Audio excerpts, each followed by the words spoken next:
ഇന്നിപ്പോൾ ഇതാ ഒരു കായച്ചാറ് വെക്കണം കേട്ടോ. കായച്ചാറ് വെക്കാൻ വേണ്ടിയിട്ട് പള്ളിയിൽ കുറേ പരിപാടിയുണ്ട്, നോമ്പ് തുറപ്പിക്കലുണ്ട്. അപ്പോൾ അതിന് കറി വെക്കാൻ പറഞ്ഞു. അപ്പോൾ നമുക്ക് ഈ കായച്ചാറിൻ്റെ ഡീറ്റെയിൽ കണ്ടാലോ? ഇഷ്ടപ്പെട്ടാൽ എല്ലാവരും ലൈക്ക് ചെയ്യൂ കേട്ടോ, സബ്സ്ക്രൈബൊക്കെ ചെയ്യൂ. ആദ്യം ഞാനിതാ പരിപ്പ് വേവിക്കാൻ വെച്ചു. പരിപ്പ്, പച്ചമുളക്, ചെറിയുള്ളി, തക്കാളി, മല്ലിയില, കറിവേപ്പിലൊക്കെ ഇട്ട് അത് വേവിക്കാൻ വെച്ചു.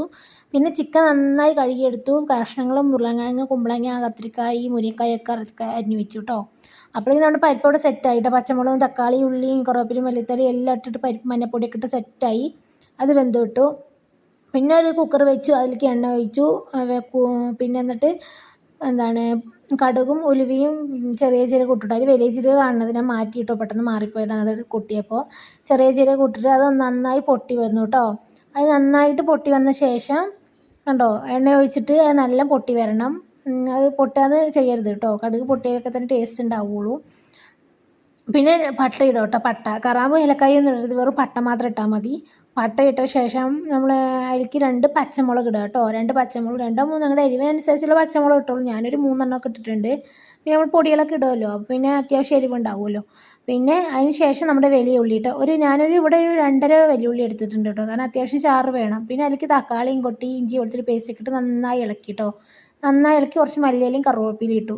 എന്നിട്ട് നമ്മുടെ പൊടികൾ ആഡ് ചെയ്യുക. മല്ലിപ്പൊടി, മുളക് പൊടി, ഗരം മസാല, ഉപ്പ് കേട്ടോ. മഞ്ഞൾപ്പൊടി ഞാൻ പരിപ്പിലിട്ടുണ്ടല്ലോ, അതുകൊണ്ട് ഇതിൽ ഇടേണ്ട ആവശ്യമില്ല കേട്ടോ. മല്ലിപ്പൊടി, മുളക് പൊടിയും ഗരം മസാലയും ഉപ്പ് ഇട്ടിട്ട് നന്നായിട്ട് ഇളക്കിയെടുക്കുക.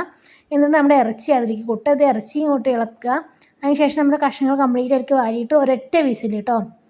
പരിപ്പും വെന്തതാണല്ലോ, അങ്ങനെ എല്ലാ കഷ്ണങ്ങളും ഇട്ട് അങ്ങനെ അത് ഒറ്റ വിസിലായി. പിന്നെ ഒരു ചട്ടിയിലേക്ക് മാറ്റിയിട്ടോ. ഞാനത് തികയിലാവുകൊണ്ട് പരിപ്പിലേക്ക് കുറച്ച് പുളി ഒഴിച്ച് വെച്ചിട്ടുണ്ടായിരുന്നു, ഇത്തിരി പുളി കേട്ടോ.